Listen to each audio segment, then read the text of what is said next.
I got sick of being lied to, cheated on, walked over, manipulated, gaslighted. So I changed and I became that bitch. Let me tell you about this girl. Maybe I should. I met her in Philly, and her name was Brian. All right, with that being said, y'all, you have not already subscribed, please go ahead and do so. And let me elaborate a little bit more on what I mean. I used to walk around thinking that I had to be the nicest, sweetest, most innocent, docile person ever. For one, because I was a darker skinned woman and I felt like people already have this stigma that, black people and darker skinned people are like mean. So I walked around being super nice and always looking at the good in people and never having my hand out, never expecting to be treated like a human being, let alone to be treated like a feminine woman, never expecting to be treated good at all. I kind of accepted what people gave me and said, okay, well, that's the best they can do, when it wasn't. And I changed that. Now, I'm going to be honest, I'm a bit toxic with it. I hate to say it because I'm like, oh, this is a femininity channel, you're not supposed to say that. But no, I'm a bit toxic with it. And what I had to do to tap into being that bitch and start thriving in life, y'all, I had to stop caring so much about what other people thought about me. I had to stop trying to save feelings. And I had to become a bit toxic, like I said previously. And I'm gonna be honest, so my mother, right, she raised all of her kids with a lot of compassion. She raised us to be some very thoughtful, compassionate kids. We think about others before we think about ourselves. And you would think that is the right way to raise your kids, right? She did a good job. I'm not saying it's wrong, but I'm going to share with you the negative part of that. When you raise your kids to have so much compassion for others and to think of others first before they think of themselves, they get walked over, they get lied to, they get manipulated. Like, they're thinking about others. So let's say they have a regular 9 to 5, right? And they deserve a raise. They know they deserve a raise because they're putting 80 hours in. They don't go ask for that raise because they see, oh, my boss is tired today. Oh, my boss was tired last week. Oh, now is not a good time. I'll just wait. He'll see the good in me. Or let's say they own a business, right? And they have a continuous customer come in and get a discount. They'll keep giving that customer a discount, right? Taking a loss in their business because they're giving multiple people discounts, not just this one person, because they come in and tell them this sob story. Like, there's nothing wrong with raising your child to have some compassion, but you have to learn when to cut that off. And that was something that I wasn't taught, and I had to learn how to do because I used to try to save people's feelings and think so much about what they say. Y'all, I stopped living my life. I stopped doing things that made me happy because, oh my God, I don't want them to think that I'm just nasty, naughty, mean, evil girl. I am a nasty, naughty bitch. And I like being that shit. Excuse my French. And I know when to turn on, turn off, but I realized this too. People who are never going to support you in the first place are going to have the most ignorant, mean shit to say. And I'm going to just be honest. If you are going to change, if you are going to start, going after the things that you want in life, you got to get used to that. That was hard. That was one, and it's still hard to this day because you will notice the bigger you get, the more success you have, the more you step into being who you want to do and kill that old person, the more hate and backlash and negativity that's going to come your way. And that was so hard because I'm thinking, you loved me when you could walk all over me. You loved me when I was quiet. You loved me when I was giving you discounts and I was kissing your ass. You loved me. But now that I'm saying no more, you hate me? Oh, so you never really liked me in the first place. You liked what you can use of me. That hurts. I ain't gonna lie. That one right there, when you realize that the men in your life, the female in your life, your job, whatever, your friends in your life, they don't really like you. They like the part of you they can use, and that's the only part they want. It's going to frustrate and hurt the heck out of you. But I'm telling you, as a woman that has been there, that is now on the other side, it is 100% worth it. Okay? The next thing I want to talk about is that, y'all, you have to kill the old you. A part of me becoming that bitch was killing the old me.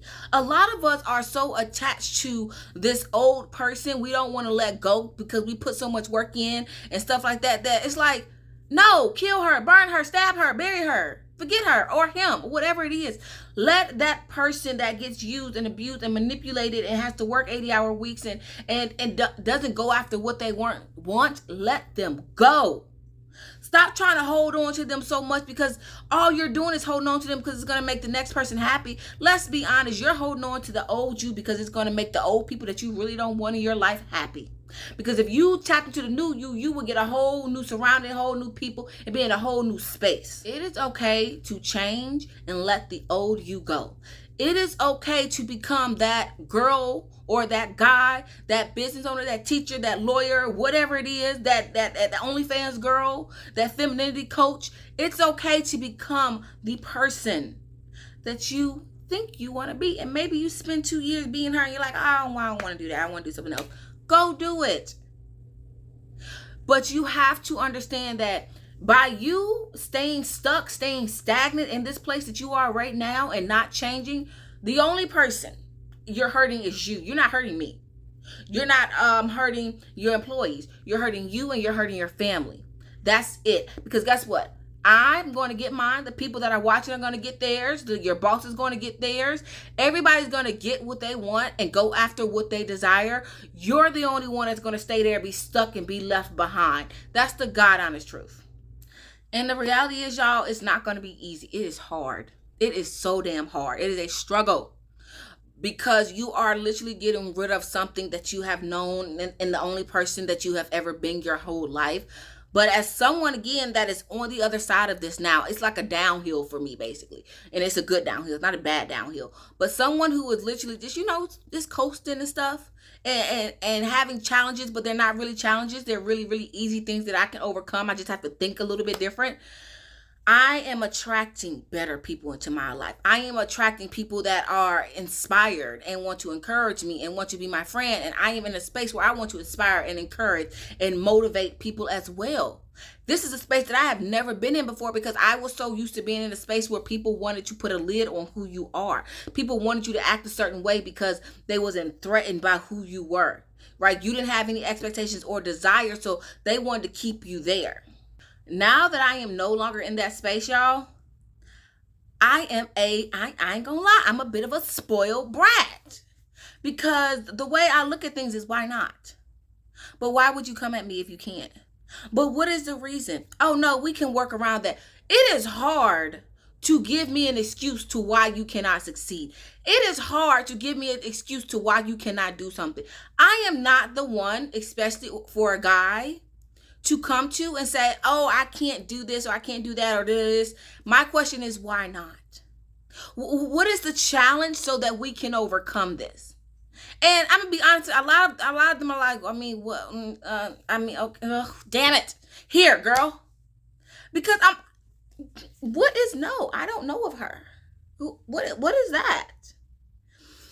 But before, no used to be my best friend. I can't used to be my best friend. The excuses men and women and jobs would give me for the reason why I couldn't get the raise, we wasn't friends, why I wasn't that girl that got those flowers or whatever. Those are not excuses anymore. Because guess what? You will never, this is the last thing, and I'm gonna let it go. I don't let people come into my life who don't think that I am deserving. I don't. If you don't think I'm deserving of being treated like a human being, being treated like a feminine woman, if you don't think I'm deserving of being treated like a good person the same way I'm about to go all out and treat you, you cannot come into my space. Y'all, I am the delete and block queen from my life on my social medias. I will delete and block you from my life, and I won't think twice of it. That's why I say I'm a little bit toxic, because I have a low tolerance. Like, I don't have any low vibrational conversations with people. I don't care what it's on. I will literally tell you, this is too low vibrational for me. I'm a go. I don't think that I'm better than you. I don't think any of that. I just feel like the level of where this conversation is going, why are we even having this conversation? That is literally, I told a guy that the other day, he was like on Snapchat, he was just like, oh, I want to buy your services, but it's too expensive, blah, blah, blah, blah. And I was like, okay, so why are we having this conversation? He was like, what do you mean? I'm just telling you that I still, I want to get to know you, but I can't afford your services. I'm confused on why we're talking to me. It seems like you have some other financial issues going on, and I should be the last one on your mind. I know that sounds so mean, and I did not used to say that to people, because I used to be like, oh, he can't afford it. Now I'm like, why are you wasting my time, sir? Why? When there are men out there that will, like, it is not about money. It's just about the audacity. The audacity that you think that you will come into my life and your peasantry and I'm supposed to accept that. No, sir. Because I would not go into anybody's life, not even my own mama's life, and expect her to accept me at my worst, to accept her to expect my peasantry. I'm a grown woman. There is no excuse for that. No excuse. I mean, and the fact that we thrive on that, oh, they should accept me as I am. No, we should not. No, and no, I'm not going to. Figure your stuff out and then come back at me, because guess what? A person who has nothing to lose, has nothing to give, they're only looking to take. You have to understand that. Like, if you don't become I don't want to say a hard ass, but if you don't become that bitch and start having standards and stop tolerating the low vibrational effort people have, they're only going to take from you, because that's all that was happening to me. I was giving and giving and giving, and no one was pouring into me, but I was pouring into them. Anyway, I ain't about to go on no long tangent about this like I already have. Anywho, I love you all to death. My clothes are done washing, so now I have to get ready to go to the gym. I just got invited on a dinner date, so I guess I'll be doing that tonight too. Anyway, I love you, and I will see you in my next video. Bye, y'all.